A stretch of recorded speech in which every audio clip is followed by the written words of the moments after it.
কথা বলার সুযোগ পেয়ে আমি নিজেকে ধন্য মনে করেছি।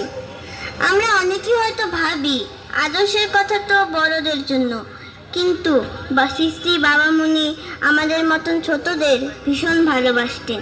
তিনি বলতেন, ছোটবেলা থেকে নিজের চরিত্রকে সুন্দর করে গড়ে না তুললে বড় হয়ে ভালো মানুষ হওয়া যাবে না। শ্রী বাবা মুনির লেখা দুটি খুব সুন্দর বই আজকে আমি নাম বলবো। প্রথম বইটি হলো দিনলিপি। এই দিনলিপি বইটিতে শ্রী বাবা মুনি শিখিয়েছেন যে দিন থেকে রাত পর্যন্ত আমাদের কি কি করা উচিত, মা বাবা এবং শিক্ষকদের কিভাবে সম্মান করা উচিত, এবং এর মধ্যে একটি হচ্ছে বাবা মাকে প্রণাম করা।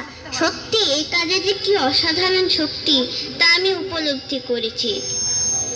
এর পরের যে বিষয়টি আমার খুব মনের কাছের তা হলো কুমারীর পবিত্রতা।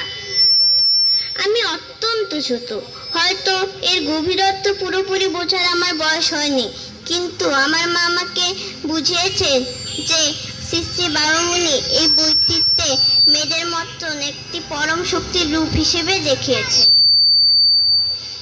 শ্রী বাবা মুনি বলেছেন, শরীর ও মনের পবিত্রতাই হলো মেয়েদের সবচেয়ে বড় শক্তি। আমাদের মনে কোনো ভয় রাখলে চলবে না, আমাদের সাহসী হতে হবে। কুচিন্তা বা খারাপ কথা থেকে দূরে থেকে আমাদের নিজের মনকে স্বচ্ছ কাচের মতন স্বচ্ছ ও নির্মল করে রাখতে হবে। আজকের দিনে শ্রী বাবা মুনির অখণ্ড আদর্শ আমাদের এই শিক্ষা দেয় যে আমরা যেন কখনো মিথ্যা কথা না বলি, কাউকে কষ্ট না দিই, সবসময় সত্যের পথে চলি।